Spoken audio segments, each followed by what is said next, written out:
Hey guys, it's Rob here with another Real Deal in the Field, and today I'm with Kerry and Greg from Blazer Projects, having a look at their townhouse project that is coming through to completion. Now this is a 4 townhouse project, that's correct? Yes.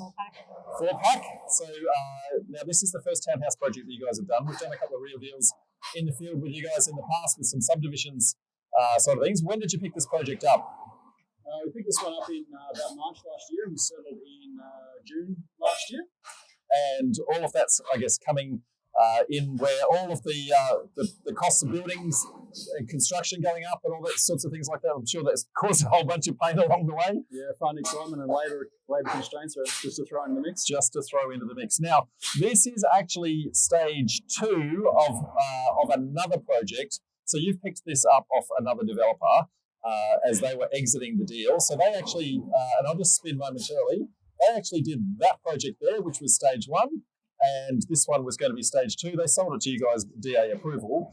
That came with a couple of hurdles in doing that, didn't it? 100%. So what were some of the hurdles that you actually had in that process? So probably one of the key ones is a shared access with the driveway requirement. So under the CMS, it was a shared driveway. So we had to work through the process of getting our lot completely added to that CMS to enable that to be approved.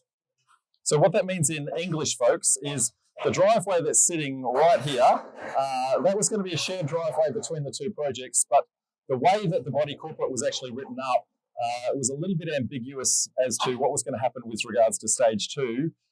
And unbeknownst to the purchasers of that project, they didn't realise that this second project was actually there. So that created a couple of negotiation opportunities, let's just say. But luckily you've navigated that through successfully. Still a couple of steps to go, but not only was there the driveway, but there was also some challenges with the electrical side of things as well. Yeah, correct. Again, because we're under the single CMS, you can only have a single metering point with Energex, and we're still working through that with the guys at Ampflow. We're just trying to close that out at the same time with Energex and Origin. So there's been a few back and forths on that, and it's sort of taken the best part of probably about 3 or 4 months now to get that approved. So what that means, folks, is just over here on the wall here, they've had to add an extra electrical board. Now that's added into next door's project, which was already complete. So again, negotiation opportunity to say, hey, we've got to, cut a hole into your existing wall and put that electrical box and that sort of thing in, because you're only allowed that one power box in, the entire project, and this was considered one project, even though it was 2 stages. Yeah, and when Rob says opportunity, it means a bit of challenge as well. It's an opportunity, mate. It improves your personal skills. 100%. Absolutely. So we're going to go and have a look inside the properties in a sec, and then some spectacular views from units 3 and 4 at the back that we're going to have a look at as well. But tell us a little bit about what these townhouses are. I can see the scaffolding, up there. It's actually going to come down in a moment. So there's actually 3 stories, but what are the specs of these bad boys? They're 4-bedroom, 2-bar or 2.5 bar with a balcony, tri-level. 3 levels. 3.5 bath. 3.5 bath. When we say half a bath, it's a tiny bath. No. It's the extra toilet, right? Extra powder room. It's a powder room, so that's what it is. So, and a 2-car garage, which a lot of developments at this size don't have the 2-car garage. Under the current DA, you wouldn't get the same level of car parks through, and that's the advantage of the shared driveway as well. It gives you an extra yield.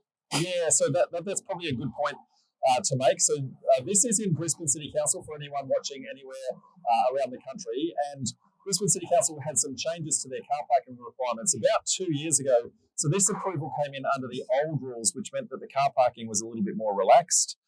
So you've got a bigger project, so 4 townhouses and 2 car parks in a premium suburb. So this is going to get a premium price. Yeah, and they're all sort of circa 220 squares.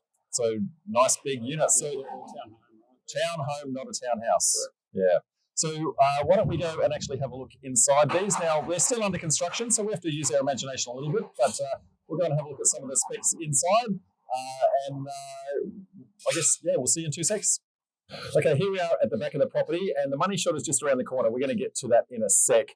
But before we do, we're going to talk about the final challenge that you had to solve on the property, which was regards to the sewer access So why don't you tell us, Kerry, what the issue was that you had to solve and how you solved it? Our QU required us to truncate to our neighbour's property in order to access the sewer main. So what that means is this person here in the rear property, that one there, their sewer main was in their yard.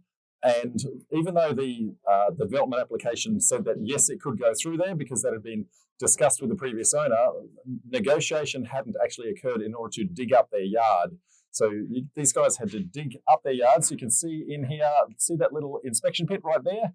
Had to dig all the way through the garden here, all the way through to get to that inspection pit to actually get in there. So what was the process there, Greg?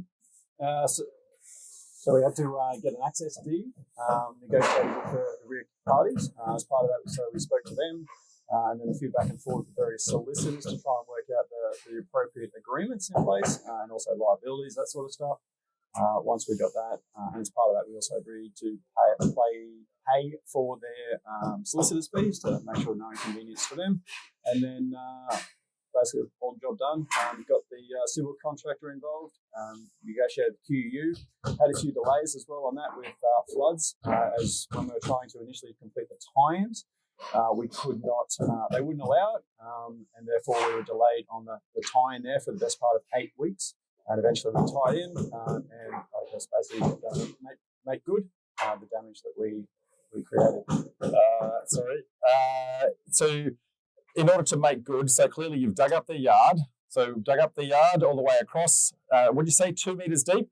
Yeah, 2 meters deep at the truncation and the tying connection point. And you also, I guess, carved up a little bit of their garden. But luckily for you guys, they were timing putting a brand spanking new garden in, so that worked out really well. Correct. So did you have to compensate them for anything along the way? No, minimal compensation. The main one was we've got a few commitments to put some additional trees in our place to sort of create some screening, and then we also cover the cost of regrassing their property around the garden that they created as well. So it's kind of a win-win.